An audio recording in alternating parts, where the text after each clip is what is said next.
Nous allons lire dans Éphésiens.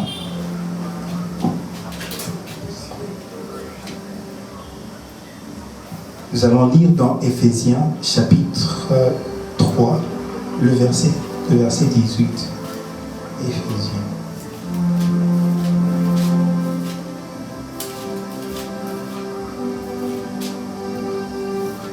Vous n'avez pas vos Bibles. Où sont vos Bibles? Chapitre 3, versets 17 et 18 et 19. Nous pouvons lire, lisons ensemble. La parole de Dieu dit ceci: en sorte que Christ habite dans vos cœurs par la foi, afin qu'étant enracinés et fondés dans l'amour, vous puissiez comprendre avec tous les saints quelle est la largeur, la longueur, la profondeur et la hauteur, et connaître l'amour de Christ qui surpasse toute connaissance, en sorte que vous soyez remplis jusqu'à toute la plénitude de Dieu. Amen. Amen. Amen. Je vais même ajouter le verset 20. Or, à celui qui peut faire par la puissance qui agit en nous, infiniment au-delà de tout ce que nous demandons ou pensons. Amen. Amen. Amen. Amen. Comme on dit, la Bible, c'est comme une arme pour les chrétiens. Amen. La Bible, c'est une arme. Il y a une personne, je me souviens, mon pasteur à Kigali ne pouvait pas permettre que tu prennes sa Bible. Il disait, tu as déjà vu un soldat à la guerre qui prend une arme et puis il donne à son caporal? C'est impossible. Même le général, il a toujours son arme quelque part. Il ne peut pas donner mon caporal, garde mon arme. Alors, toi, chrétien, tu dois toujours faire en sorte que tu aies ta Bible. Si c'est un environnement, il faut que tu aies le téléphone, mais que ta Bible soit dans ton téléphone. Il faut toujours faire en sorte que la parole de Dieu soit à côté de toi. Amen. Nous pouvons nous asseoir. Ce soir, je serai en train de parler de... Que je laisse ma Bible ouverte. Je serai en train de parler de 4 dimensions de l'amour de Christ. Amen. 4 dimensions de l'amour de Christ.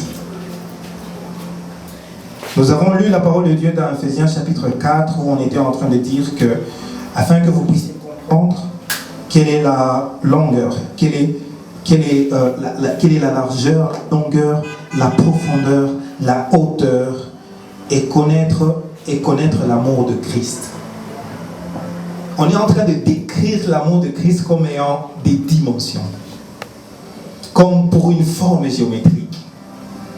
Mais ces dimensions, ce ne sont pas des dimensions qu'on mesure avec des mesures humaines. Ce ne sont pas des dimensions qu'on mesure en mètres. Amen. Amen. Nous avons lu dans Éphésiens, pas maintenant, mais je sais que nous sommes des lecteurs de la parole, mais dans 1 Corinthiens chapitre 13, on est en train de nous exposer que l'amour, sans l'amour, tout ce qu'on peut faire, c'est zéro. Christ a été amour, et la nature de notre Dieu, c'est la nature de l'amour.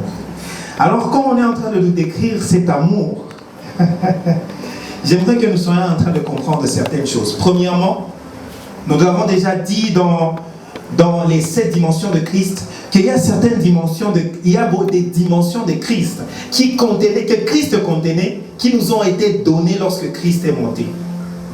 Tout pouvoir avait été donné à Christ, mais quand Christ est parti, il a laissé tout pouvoir à l'Église. Amen.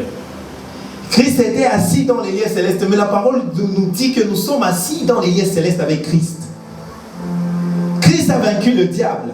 Il a écrasé sa tête. Et nous aussi, en tant que chrétiens, nous sommes en Christ et nous avons écrasé le diable. Christ a pris l'autorité sur les dominations. Il a pris l'autorité sur les dominations et les principautés. Nous aussi, nous avons autorité sur les dominations et les principautés. Amen. Quand on est en train de nous parler de cet amour, j'aimerais que nous soyons en train de comprendre des amours, des choses, des dimensions de l'amour qui sont à Christ, qui ont été données à Christ, que Christ a exprimé, que Christ a manifesté, mais que Christ nous a aussi légué, que Christ nous a communiqué. Laissez-moi vous dire une chose. Cette année, nous sommes en train de parler de la conquête. Nous sommes en train de parler de conquête dans plusieurs dimensions. Nous sommes en train de parler de la conquête, de la prière qui conquiert, parce que la conquête a beaucoup de facettes.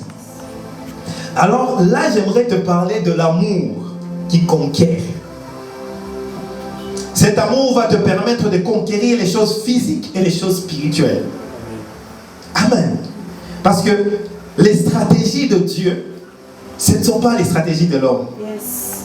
Quand l'homme est en train de fonctionner, il fonctionne selon la logique. Les stratégies de Dieu sont des choses illogiques qui sont au-dessus de la logique des hommes. Amen. Amen. Laissez-moi parler à un scientifique. Quand Galilée était venu et qu'il avait dit que la Terre tournait autour du soleil, c'était une logique au-dessus de la logique des personnes de son temps. On l'a lapidé, on l'a tué. Parce qu'on était en train de dire cet homme blasphème, c'est la Terre qui est le centre de l'univers. Mais après, ils ont découvert que cet homme, on l'a tué pour rien, mais il disait vrai. Il avait raison. Oui, il avait raison. Et il y a des logiques qui sont au-dessus de la logique. En fait, c'est une limitation intellectuelle de la personne. Nous avons des stratégies mondaines. Les hommes peuvent avoir des stratégies mondaines. Pour réussir, il faut. Pour aller loin, il faut.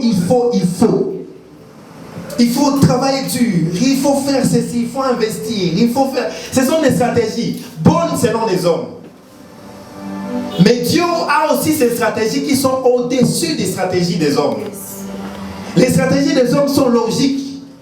Elles peuvent fonctionner jusqu'à un certain niveau. Mais les stratégies de Dieu, elles sont illogiques. Elles peuvent travailler dans ce siècle et dans les siècles à venir. Amen. Ce sont des stratégies qui te permettent de conquérir sur la terre et de vivre une vie surnaturelle. Et au-delà de vivre une vie surnaturelle sur la terre, ça te permet d'acquérir des récompenses que tu pourras trouver au ciel. Amen. Oh. Avance. Un homme peut te dire une chose, peut te dire ceci. Je ne peux pas donner à un homme qui ne peut rien me donner, qui ne peut rien me faire, qui ne peut rien me donner. Je ne peux pas fréquenter quelqu'un, mais je peux lui donner de l'argent et il ne peut pas me rembourser et il ne peut pas me rendre l'appareil. En fait, l'intérêt, c'est intérêt donnant-donnant. Ouais. Mais Christ, quand il est venu sur la terre, il a amené une stratégie logique. Il a dit, si vous voulez vous accumuler des richesses au ciel, va donner à une personne qui ne peut pas te rendre. Amen. Où est la logique dans cette chose? Et quand Dieu voit que cette personne-là ne peut pas te rendre, c'est là qu'il voit que tu es digne de la récompense céleste. Parce que cette personne-là est dans l'incapacité. La chose qu'il peut seulement dire, Dieu bénit cet homme. Cette reconnaissance, c'est Dieu qui dit, ah, cet homme, il m'a appelé par son action. Il est allé aider un pauvre. Une personne qui ne peut pas lui rendre. À chaque fois que tu donnes à un pauvre, sache une chose. Quand tu manifestes ce genre d'amour, sache que c'est Dieu que tu es en train de susciter. C'est Dieu que tu es en train de provoquer. On dit que celui qui donne à Dieu prête, qui donne aux pauvres prête à Dieu. La logique des hommes. Alors quand on est en train de parler de l'amour de Christ, sache que c'est une stratégie pour Dieu. L'amour, c'est une stratégie. Si tu parles en langue, tout cela c'est zéro. Si tu n'as pas l'amour. Amen. Si tu peux sauter, tu peux avoir des milliards. Sache que quand tu arriveras au ciel, Dieu ne te demandera pas la maison que tu avais. Il ne va pas te demander l'argent, les richesses. Non. En fait, les choses qu'il va te demander, c'est avec cet argent, qu'as-tu fait?